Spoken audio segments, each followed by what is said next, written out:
Actividad 1. Integrantes: Andri Terán, Rafael Torres y mi persona, Elimar Espinosa. Amplificador operacional. Es un circuito electrónico. Normalmente se presenta como circuito integrado, que tiene dos entradas y una salida. El símbolo del amplificador es el mostrado en las siguientes figuras, donde B positivo es la entrada no inversa, B negativo es la entrada inversa, BOW es la salida, BS positivo es la alimentación positiva y BS negativo es la alimentación negativa. Amplificador inverso. Se llama así porque la señal de salida es inversa de la de entrada, en polaridad, aunque puede ser mayor, igual o menor, dependiendo esto de la ganancia que le demos al amplificador en lazo cerrado. Esto es importante para aquellas señales senoidales donde hay que cuidar su fase. Por el contrario, en las tensiones continuas, el valor de salida tendrá el signo cambiado con referencia a la entrada. Aquí podemos observar el diseño de un amplificador inverso de ganancia de 0.2 por 3, que es igual a 0.6.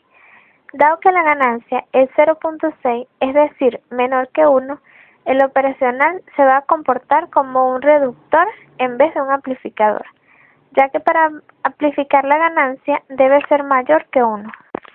Amplificador no inversor. Este circuito es muy parecido al inversor.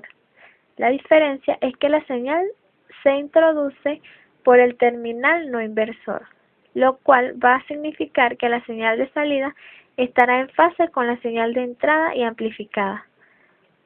Una de las ventajas de un circuito no inversor es que su impedancia es muy alta y el terminal no inversor no es una tierra virtual.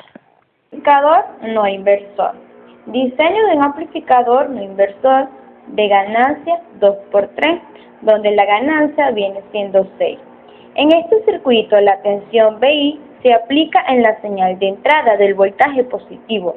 Una fracción de la señal de salida octu se aplica en la señal de entrada del voltaje negativo a través del divisor de tensión R1 menos R2.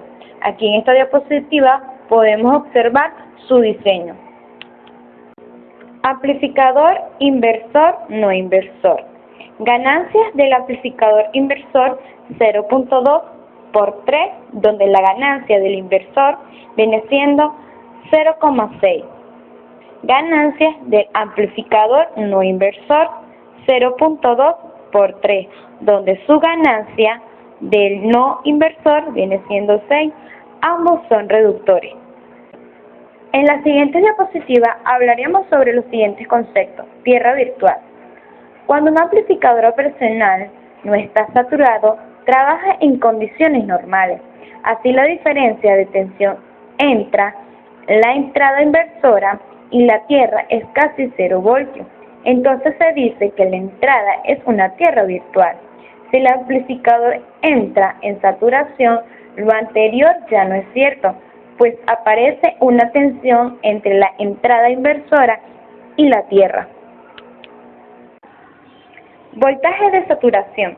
Si se aumenta la señal de entrada en amplificadores operacionales, aumentará también la salida, pero hay un límite máximo al que puede llegar la salida, que es aproximadamente entre 1.5 y 2 voltios, menos que la señal de tensión entregada por la fuente de alimentación.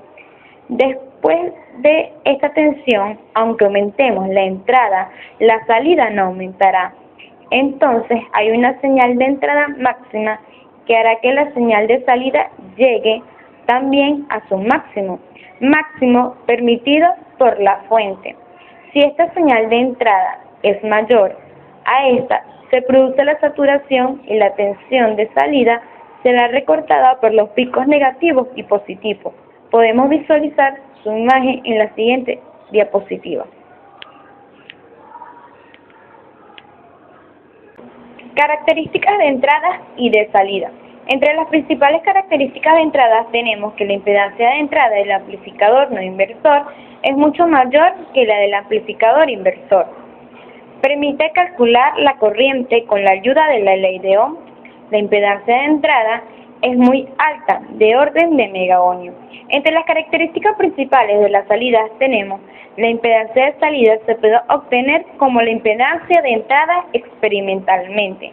La impedancia de salida octu es muy baja, de orden de 1 megaohmio. La resistencia de salida RO es muy baja y se aproxima a cero.